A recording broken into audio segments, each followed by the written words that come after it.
بسم اللہ الرحمن الرحیم۔ 8 ہجری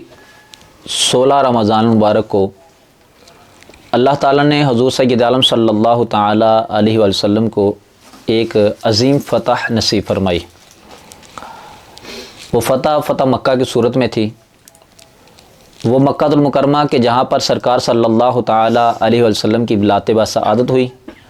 آقا علیہ السلام نے اپنے بچپن کے ایام گزارے، اپنے لڑکپن کے ایام گزارے، اپنے جوانی کے دن گزارے، جہاں پر سرکار صلی اللہ علیہ وسلم نے جس مکہ میں اعلان نبوت فرمایا،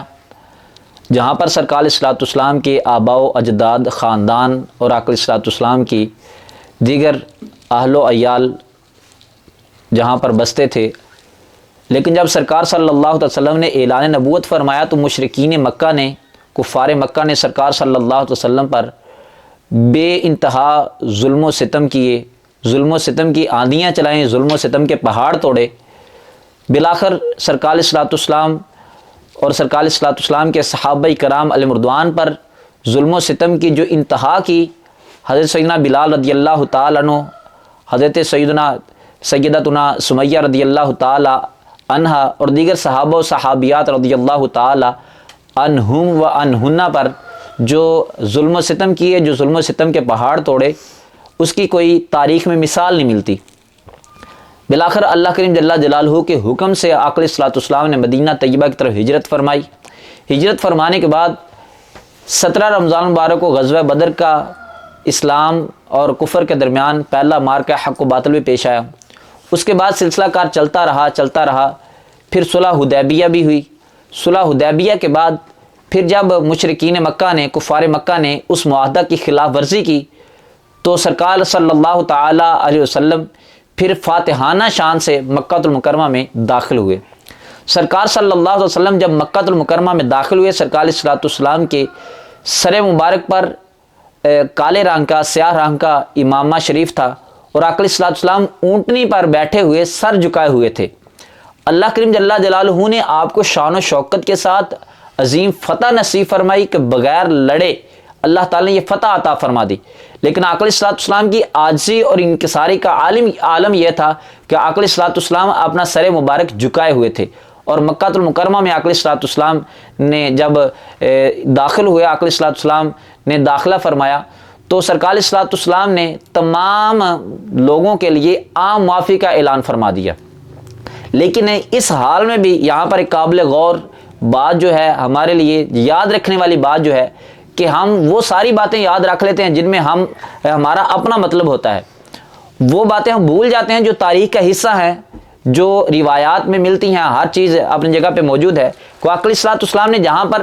تمام مشرکین کو معاف کر دیا، تمام کفار کو معاف کر دیا، ان لوگوں کو معاف کر دیا جنہوں نے صحابہ کرام علیہ مردوان پر ظلم و ستم ڈھائے، جنہوں نے سرکار علیہ السلام کے ساتھ ناروا سلوک اختیار کیا، آقا علیہ السلام کے اہل و عیال کے ساتھ، خاندان کے ساتھ، آقا علیہ السلام کی شہزادیوں کے ساتھ ناروا سلوک برتا، آقا علیہ السلام نے سب کو معاف فرما دیا۔ لیکن اس حال میں بھی ان لوگوں کو آقا علیہ السلام نے معاف نہیں کیا جو آقا علیہ السلام کی گستاخی کرنے والے تھے، سرکار علیہ السلام کو رسول کریم صلی اللہ علیہ وسلم اللہ کا رسول ہونے کی وجہ سے نہیں مانتے تھے اور رسول اللہ صلی اللہ علیہ وسلم کی گستاخیاں کی، تو اس حال میں گستاخان رسول کو نہیں بخشا گیا اور گستاخان رسول کے لیے قتل کا حکم وارد ہوا کہ جتنے بھی گستاخان رسول ہیں ان کو قتل کر دیا جائے، حتیٰ کہ کعبۃ اللہ کے پردوں میں چھپے ہوئے گستاخان رسول کو بھی باہر نکال کے قتل کر دیا گیا۔ لیکن عام لوگوں کے لیے عام معافی کا اعلان کر دیا گیا۔ سرکار صلی اللہ علیہ وسلم نے جب عام معافی کا اعلان فرمایا، حضرت ابو سفیان رضی اللہ تعالیٰ عنہ جو اس وقت مسلمان نہیں ہوئے تھے، آقا علیہ السلام نے اعلان فرمایا ابو سفیان کے گھر میں لوگ جمع ہو جائیں، خانہ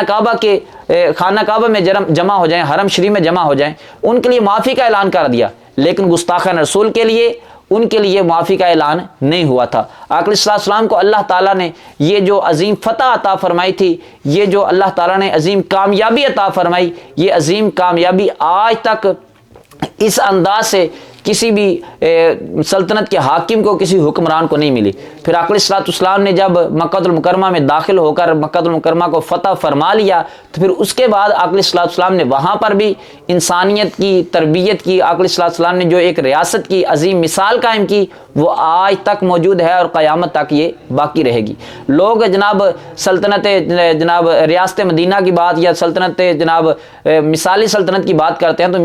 مثالی سلطنت اور مثالی سلطنت کیا ہوتی ہے کسی نے دیکھنا تو آقا علیہ الصلوۃ والسلام کی سلطنت کو دیکھے۔ اور مثالی حکمران کیا ہوتا ہے، مثالی فاتح کیا ہوتا ہے کہ جس کو عظیم فتح نصیب ہو جائے پھر وہ کیا کرتا ہے۔ اگر کسی نے اس کی مثالیں دیکھنی ہیں تو سرکار صلی اللہ تعالی علیہ وسلم کو دیکھیں۔ تو آقا علیہ الصلوۃ والسلام الغرض آقا علیہ الصلوۃ والسلام کی ذات مقدسہ مطہرہ اور آقا علیہ الصلوۃ والسلام کا اسوہ حسنہ ہمارے لیے کامل نمونہ ہے۔ آقا علیہ الصلوۃ والسلام کی سیرت طیبہ کو اللہ تعالیٰ میں پڑھنے، اس پر غور و فکر کرنے اور اس پر عمل کرنے کی توفیق عطا فرمائے۔ اس میں بے شمار مثالیں موجود ہیں، بے شمار چیزیں موجود ہیں سیکھنے کے لیے، سمجھنے کے لیے۔ اللہ تعالیٰ ہمیں یہ ساری چیزیں سمجھنے کی، سوچنے کی، اور اللہ تعالیٰ ہمیں آقا علیہ الصلوۃ والسلام کی سیرت کو پڑھ کر اس پر عمل کرنے کی توفیق عطا فرمائے۔ وما علیہ الا البلاغ المبین۔